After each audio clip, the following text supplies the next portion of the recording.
Partnership after 40 isn't about passion, it's about presence. Welcome back again to Microspace. In our last episode, The Love, Loss, and Letting Go, we talked about rediscovering yourself after heartbreak.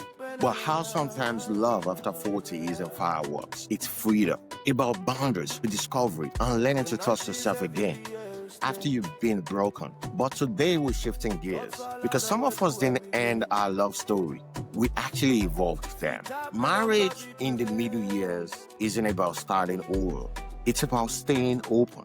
It's not the honeymoon phase anymore. It's the harvest phase, where passion deepens into partnership and love becomes less about how loud it burns and more about how long it lasts. So today, let's talk about what it means to stay connected, to communicate, to grow, and to choose each other again and again.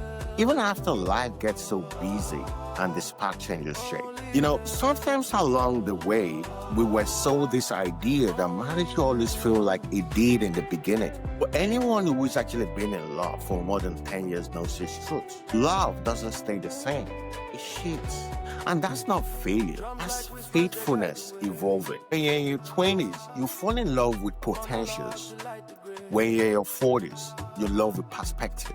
The bills, the work stress, the kids, the body changes. They all join the relationship whether you invite them or not. But the beauty of middle-aged marriage is this. It's no longer about chasing butterfly. It's about building roots, presence, and not perfection. Like a story I always say, I once met a couple. I'll just call them James and Maria. Married 22 years. They've been through career changes, scares, financial struggles, you name it. When I asked them the secret, Maria laughed and said, we stopped trying to win the argument and start trying to win each other back. That line hit me. Because somewhere between the routine and the responsibilities, marriage can start feeling like a project to manage, not a person to love. And James told me, realize that what we needed most wasn't advice. It's just an attention. They started doing something simple. Every night before bed, no matter how tired, they sit for at least 5 minutes. No phone, no TV, and ask each other these questions. How's your path today? Not how was your day? Not did you pay the bill? But how is your heart? That one question changed the rhythm of their marriage. You know, communication after 40 looks different.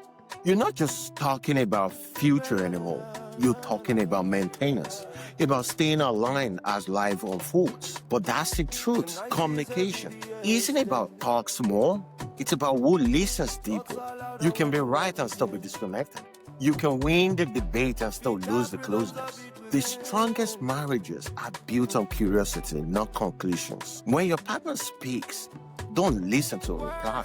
Listen to understand. Ask, what do you need from me right now? Am I hearing you the way you meant it? Because the goal of communication is an agreement. It is actually alignment. You know, when you've been with someone for decades, growth can become optional. You stop asking questions. You stop being curious about who they're becoming. But the truth is, people don't stop evolving after 40. We all change. Careers, beliefs, bodies, dreams. The challenge is, will you change with your partner or away from them? Shared growth doesn't mean doing everything together. It means supporting each other's evolution, even when it scares you. One of the kindest things you can say to your spouse is, I see who you're becoming, and I still choose you. Every marriage fights. The difference between breaking and building is repair.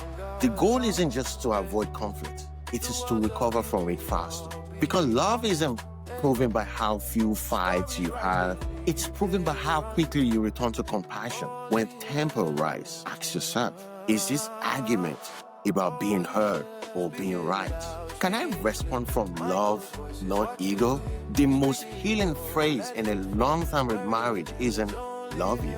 It is I understand you. When the second most healing phrase, which people is actually hard to say, it's I'm sorry. Not because you're lost, but because you value the we more than the me. That friendship is what carries you. Friendship is what stays when newness fades. Friendship says, I like who you are, even when you're not perfect. When you see couples who last us 30, 40 years, notice how they talk. They tease, they laugh, They still find each other interesting. They've mastered the art of liking each other, not just loving each other.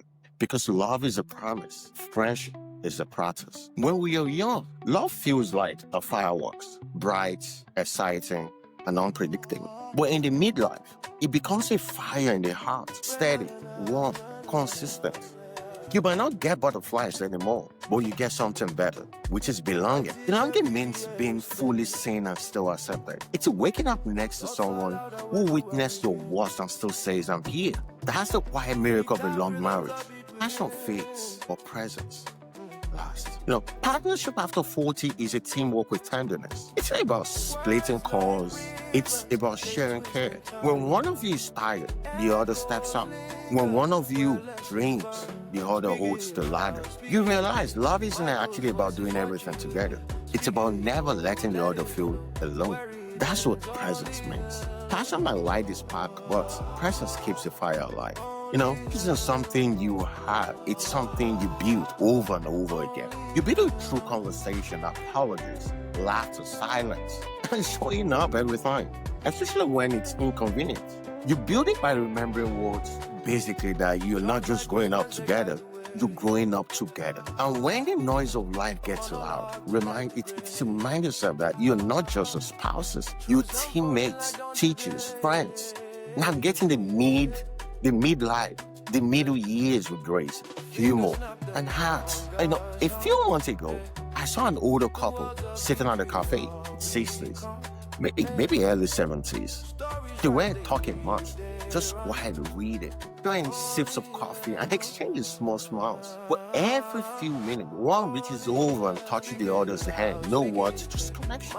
That reminded me that marriage isn't just about grand gesture. It's built in those small, silent affirmations that says, I'm still here.